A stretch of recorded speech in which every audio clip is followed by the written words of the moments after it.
Guys, welcome in. Today we are excited. Today we're doing Gojo step by step, super popular fan favorite in my classroom. I see a lot of kids doing these step by step. So one that one of my students draw that I'm going to be kind of going off of a little bit. Step by step, start out with some easier shapes and lines to get his style, and S's probably right in the center of the paper about the size of your hand. That mask that he has over his eyes. I'm going to start with that.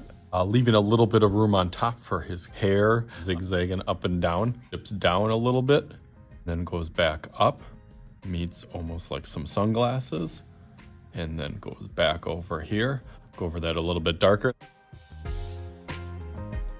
That looks nice. I added a couple little guidelines. That's one thing that stands out in anime characters is the really simplicity and the kind of hard, quick kind of edges and kind of lines. Really quick and kind of impulsive and aggressive. Again, with that jawline, kind of chisels out with a line straight and then back up. Same thing on this side.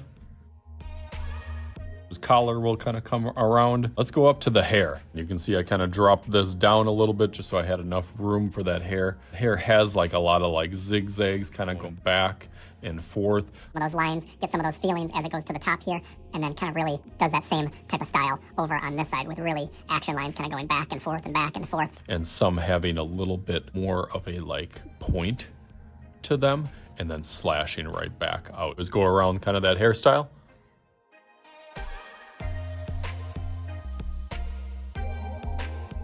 Added some action lines kind of in the middle of the hair. You can do the same thing. The little mask that he wears, some like random kind of stripes. Give the hint of eyes if you put like little pointy kind of triangles, and the same thing on the other side.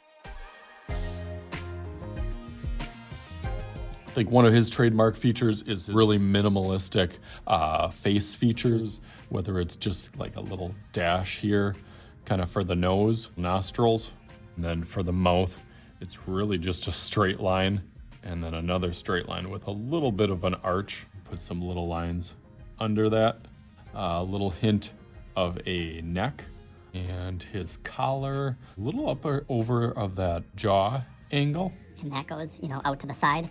Gives it a little bit of a pocket in that side. Same thing on the other side, over here. And that will follow and do kind of like some little waves or zigzags down here, out to the side. Same thing, but opposite.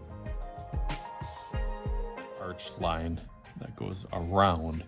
And then again, there's some kind of ripples and folds go back and forth. Really give some of that layer applicated over here. So I'll add some of those quick. Okay, nice, I like that. Through that and fill that in with Sharpie. Be thinking about what I'm gonna do through the background. So let's go through that real quick.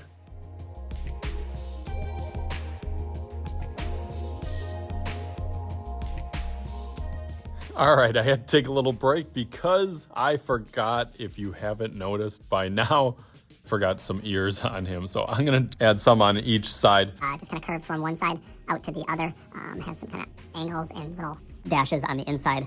Again, similar to like what we did before.